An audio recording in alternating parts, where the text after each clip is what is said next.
Orang kelak di akhir zaman banyak yang bersedekah sampai orang tidak butuh lagi harta itu. Saking banyak. Cuman sedekah mereka itu bukan karena aku, kata Allah. Karena apa? Kehormatan mereka, harga diri mereka, dunia mereka.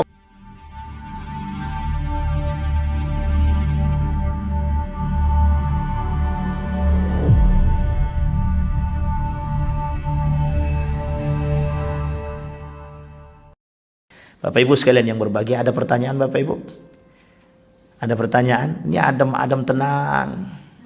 Ada pertanyaan Pak Ustaz? Boleh Bang. Abang ini memang rajin betul. Insya Allah. Waalaikumsalam warahmatullahi wabarakatuh. Yang membeda-bedakan antara miskin dengan kaya, Pak Ustaz, itu termasuk bid'ah, Ustaz. Yang membedakan Antara orang yang kaya dengan miskin. Itu banyak kejadian dengan sekarang, Pak Ustaz. oh yang kaya dan miskin. Jadi Bapak Ibu sekalian yang berbahagia. Nah, lanjut Bang. Ada perbuatan baik untuk membantu miskin. Orang itu dekat dengan dia, Pak Ustaz. Contohnya banyak, Pak Ustaz. Tapi kalau orang miskin, apalagi dia harap, Ustaz, umpamanya banyak itu. Sebenarnya hatinya yang mulia, Pak Ustaz. Tapi jarang orang dekat dengan dia. Banyak terjadi, Pak Ustaz. Itu termasuk bid'ah, Ustaz, enggak? Banyak orang yang dekat dengan Orang kaya. dengan orang kaya. Sebab orang miskin dia hatinya yang dia harap tenaga. Oh iya. Banyak kejadian seperti itu, Ustaz. Itu termasuk bid'ah atau enggak, Ustaz? Oh, bukan bid'ah, fitnah. Bid'ah. Ah, apakah itu termasuk fitnah? Iya, itu termasuk fitnah. Itu fitnah akhir zaman begitu memang. Imam Ghazali bilang orang kaya itu terhormat, tapi terhormatnya bukan dengan iman, tapi dengan harta. Jadi mau kafir dia, mau muslim dia, punya banyak duit, dia dicium orang tangannya. Itu fitnah begitu. Dan disampaikan oleh Imam Al-Ghazali begitu. Kata Imam Al-Ghazali, kelak yang membuat orang itu wa inad darahima taksur rijala mahabatan wa majalasa. Kelak yang membuat orang itu terhormat itu bukan iman, tapi harta. Cuman uniknya, kata Imam Ghazali, uniknya orang berharta itu kelak yang tadinya begini badannya, begini dia lagi. Tahu maksudnya Bapak Ibu? Sombong dan angkuh dengan harta. Sehingga jangan salah kalau di akhir zaman tuh kita lihat orang-orang kaya itu begini. Kenapa? Nah, tahu maksudnya Bapak Ibu? Jadi yang dimaksud itu adalah, kata Nabi, kelak di akhir zaman itu akan terjadi fenomena begini. Orang bersedekah itu tak lagi memperhatikan etika. Orang bersedekah itu tak lagi memperhatikan sedekah. Kata Imam Al-Ghazali dalam kitabnya Asraruz Zakah itu, kelak itu begini, tak bisa orang membedakan mana etika dan mana hukum. Orang memberikan bantuan, ngantri ribuan orang, ratusan orang ngantri nih untuk mengharapkan sembako. Dan dibagi aja. Secara hukum tak ada masalah itu, Pak. Secara hukum tak ada masalah. Secara etik bermasalah banget itu, Pak. Itu merendahkan orang. Sangat merendahkan, kata Imam Al-Ghazali. Makanya kenapa Nabi bersedekah itu, kalau Nabi mau sedekah, di mana Nabi tengok tuh orangnya, di mana dia lewat naiknya, di mana dia naik, di mana dia turun, atau dari masjid itu keluar dari masjid itu pintu mana, sendalnya di mana, Nabi taruh di sendalnya. Kenapa demikian? Nabi tak pengen merendahkan orang. Makanya Pak, kalau kita mengkaji kajian Imam Al-Ghazali, apa kata Imam Al-Ghazali? Kalau kita masih bersedekah dan memandang orang itu rendah, miskin dia, kasihan dia, itu belum sampai itu, kata dia. Cuman ada cumanya. Apa cumanya? Kalau itu tergantung tingkatan. Itu tingkatan orang yang sudah tidak lagi berharap itu. Cuman kalau kita sekarang, kalau begitu kita tunggu, tidak akan sedekah-sedekah orang, Pak. Sampai sini paham maksud saya? Artinya apa? Kata Umar bin Khattab, orang kuat itu tiga. Orang kuat itu tiga. Satu orang yang bersedekah, orang sedekah itu tiga, kata Umar bin Khattab. Satu antara dia dengan Allah saja yang tahu ketika dia bersedekah. Yang kedua, yang tahu dia, orang yang menerima, dan Allah. Yang ketiga, dia dan semuanya. Dan itu dilakukan oleh Nabi tiga-tiganya. Pertama, Nabi bersedekah cuma Nabi dan Allah yang tahu.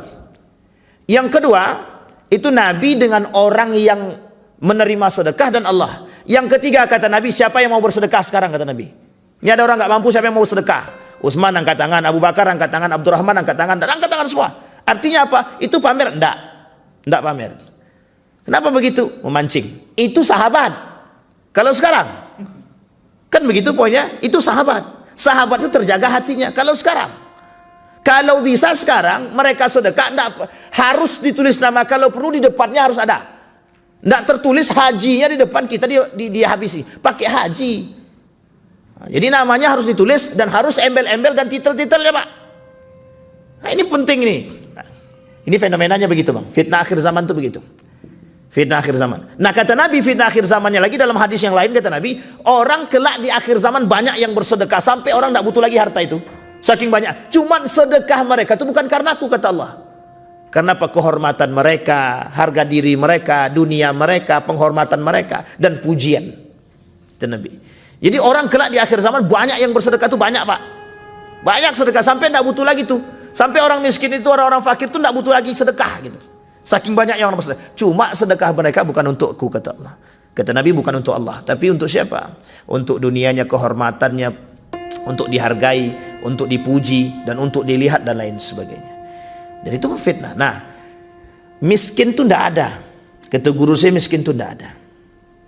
Yang ada itu yang berkecukupan. Jadi Allah sebut aghna wa aqna. Aghna wa aqna dalam Al-Quran. Kenapa Allah gandeng kalimat aghna dan aqna? Karena sebenarnya orang kaya yang tak puas itu miskin. Orang kaya yang tidak pernah puas itu miskin. Ada orang kaya yang tidak pernah puas-puas? Ada. Selalu ada orang kaya yang tamak, yang hirsun dan lain sebagainya, rakus segala macam. Itu kan orang-orang yang korupsi sampai triliunan itu kan rakus semua itu. Orang miskin semua itu. Itu yang berhak dizakati itu. Iya, Pak. Sangat berhak dizakati mereka seperti itu.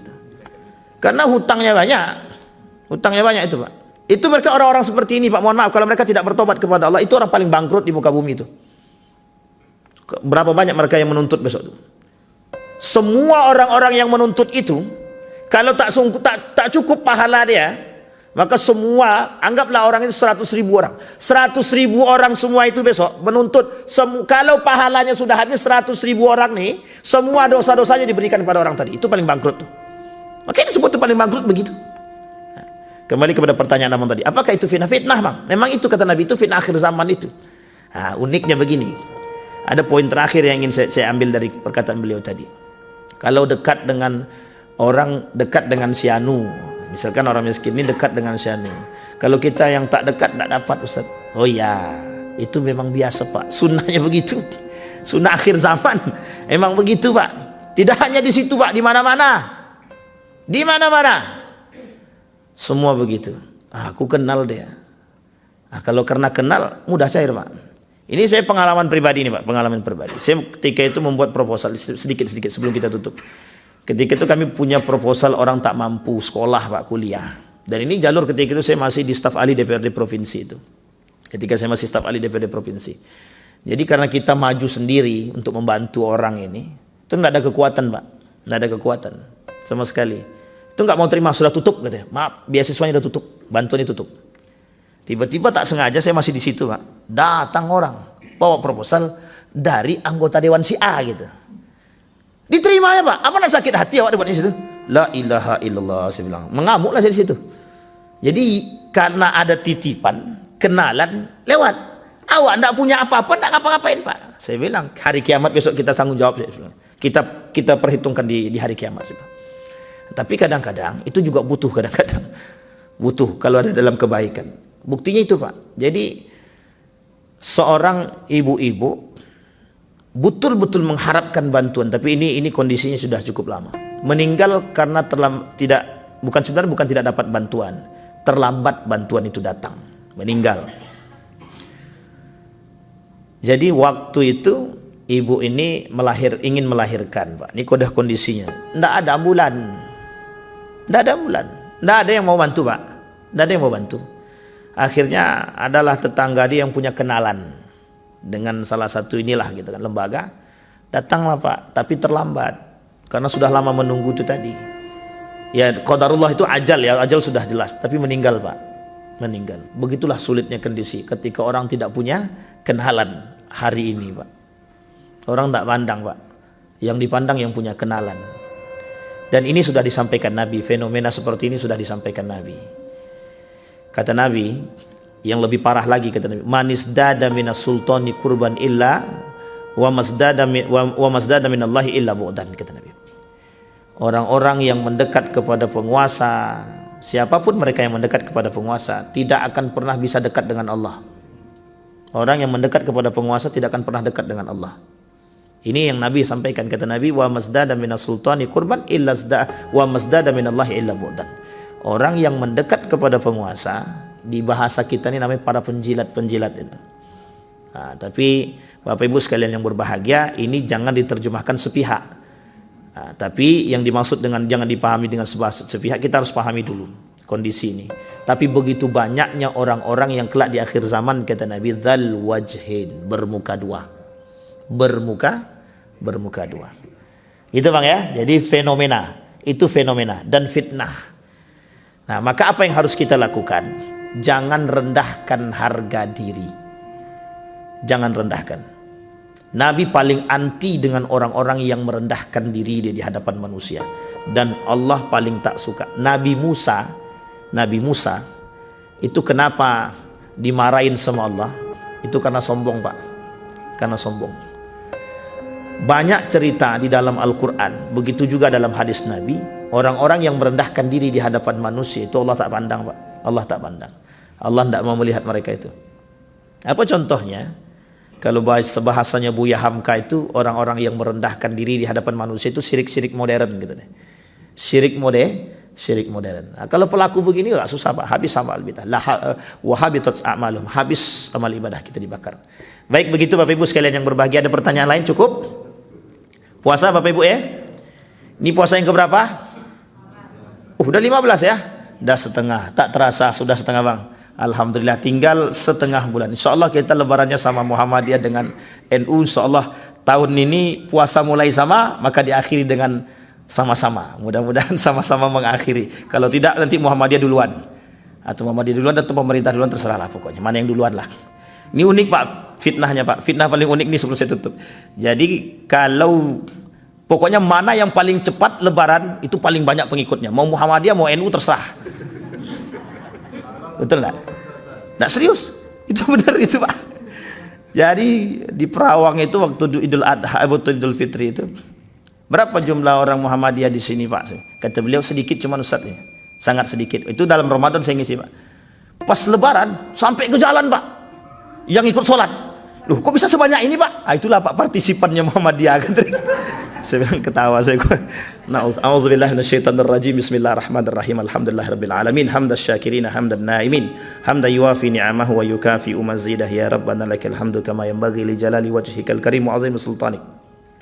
اللهم فقهنا في الدين وعلمنا التأويل اللهم صل على محمد وعلى آل محمد في العالمين إنك حميد مجيد اللهم اغفر لنا ذنوبنا وذنوب والدينا وارحمهما كما ربيانا صغرا اللهم أعنا على ذكرك وشكرك وحسن عبادتك اللهم اغفر لهم وارحمهم وعافيهم واعف عنهم وأكرم نزولهم ووسع مدخلهم واجعل الجنة مثواهم اللهم ثبت قلوبنا بالإيمان وطهر قلوبنا به اللهم ثبت قلوبنا بالإيمان وثبت قلوبنا الله وطهر قلوبنا بالإيمان اللهم انفعنا بما علمتنا وارزقنا علوما تنفعنا في الدين والدنيا والآخرة اللهم اجعل تجمعنا تجمعا مرحوما واجعل تفرقنا من بعده تفرقا معصوما اللهم إنا نسألك إيمانا كاملا ويقينا صادقا وعملا صالحا مقبولا وتجارة لن تبور اللهم انصر من نصر الدين واخذل من خذل المسلمين اللهم انصر إخواننا المجاهدين في فلسطين وفي غزة وفي كل مكان اللهم دمر اليهود أهلك الكفرة والمبتدي والمشركين أعداءك أعداء الدين ربنا آتنا في الدنيا حسنة وفي الآخرة حسنة وقنا عذاب النار والحمد لله رب العالمين السلام عليكم ورحمة الله وبركاته